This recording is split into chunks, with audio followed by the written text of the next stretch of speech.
This is a sports catastrophe production. Hey there, Heather, ho there, it's Jeff Carter, everyone. Welcome you to another sports catastrophe birthday boy. And the birthday boy for today, February the 3rd, is a baseball star who played for Boston, California, Baltimore, Detroit, and San Diego. He was well traveled after he left Boston and California. He was an icon. He actually was the first player in baseball history to win the Rookie of the Year and MVP in the same year, which he did in 1975 for the Bo Sox, who almost won the World Series, but they lost Game 7. He is Leaping Lynn, Fred Lynn, that is. He's not in the Baseball Hall of Fame. That's a shame. Anyway, he's now 7 years old today.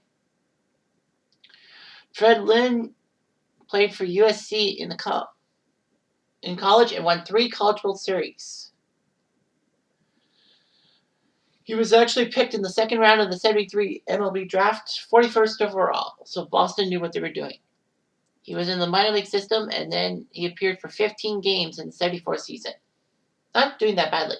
In the 75 season, he would play 145 games with the Red Sox, batting .331, 21 home runs, 105 RBIs. Leading the American League in doubles, runs, scored, slugging percentage, and actually was second in batting average to Rod Carew, who busted .359. And he even won the Gold Glove. Lynn was pretty good in all of that. He won the MVP and the Rookie of the Year, which is amazing how good he was. I thought Carew should have won the MVP. But anyhow, he was the first, but not the last, as Ichiro has done it in 2001. Not even Albert Pujols has done that. So Lynn, even at Tiger Stadium, had a 3 home run, 10 RBI game, which was unbelievable. He and rookie outfielder Jim Rice were the Gold Dust twins. Pretty good outfield and all that. Lynn batted .7.425 in the World Series with 5 RBIs. But he's also remembered for him colliding with the wall in Fenway Park in center field that led to a few Reds runs in that Game 6. He still played, but still hurt. In fact, Boston in 76 decided to put more padding in their outfield wall because of this. So anyway, Fred Lynn won the 79 AL batting title and finished 4th in MVP voting. He was selected to the All-Star team every year from 75 to 80. In 7 years with the Red Sox, Lynn batted .308 with 124 home runs and 521 RBIs in 828 games. So he did pretty well for Boston for 7 years. Unfortunately, Boston decided to trade Fred Lynn with Steve Frankel to Anaheim for Frank Tanana, Jim Dorsey, and Joe Rudy. Man, can you believe the Angels would trade Frank Tanana and Joe Rudy? Frank Tanana was a very good flamethrower. He was a part of the Angels flamethrowers with Nolan Ryan back in the 70s. So anyway, yeah, Boston had their own problems, as 81 was also the year that Carlton Fisk left for Chicago. Anyway, Lynn was limited because of a knee injury. He would play 3 more years for the Angels and batted pretty decently. He helped the Angels win the AL West to get to the ALCS against the Milwaukee Brewers. They were up 2-0 and then they blew it. Well, it was a 5-game series, but Milwaukee had 3 home games, and that was why Milwaukee won the ALCS. Lynn was actually honored as the ALCS MVP, batting .611, which was 11 hits and 18 at-bats, with a dinger and 5 RBIs. He still was good and all that. In fact, he was the MVP of the 1983 All-Star Game when he had the world's first All-Star Game Grand Slam off of Atlee Hammaker of the Giants at Comiskey Park.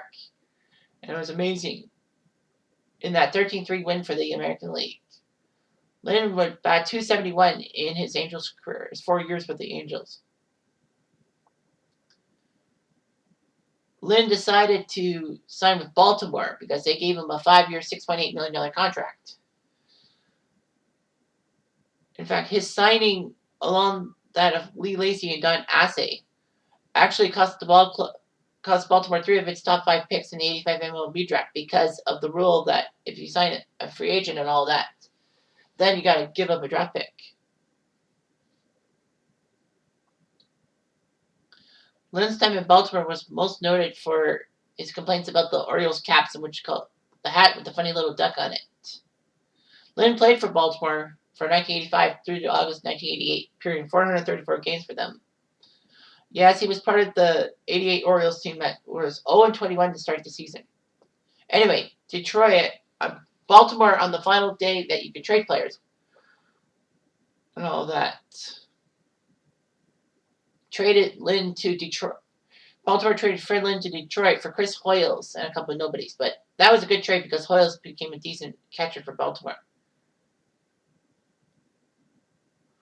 And Detroit was hoping to get Fred Lynn for his to be postseason eligible. All that. His acquisition was made on the day of the trade deadline, and Lynn did not arrive in Chicago until after the deadline had passed. He was declared ineligible for postseason play. But because the transaction was completed by the deadline, he was eligible. And the player didn't have to physically report to his new team before the deadline.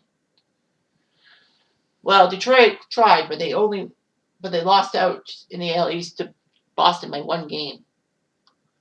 Lynn played 27 games for the Tigers in the 88 season, and then in 89 he appeared in 117 with 11 home runs, 46 RBIs. Became a free agent, and San Diego signed him. He only played 90 games at age 38. But he did okay, 6 home runs. He became a free agent again, but he did not play for a team because no team invited him spring training in 91, so he retired. So in a 17-year career, Lynn batted .283 with 1,111 RBIs, so 1,111 with RBIs, over 1,900 hits, almost 2,000 hits, 306 home runs in 1,969 games, almost got to 2,000 games. From 82 to 88, he actually had 7 straight years of hitting more than 20 home runs. And through the end of 2017, he was 13th in home runs by a center fielder.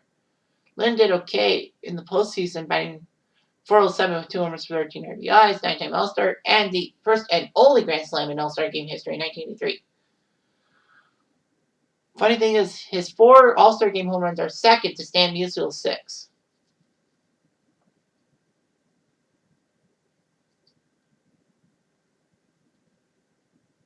Lynn considers himself part of the Red Sox family. All that. Lynn would be a color analyst from 91 to 98. Well, he would do some West Coast MLB games and College World Series stuff.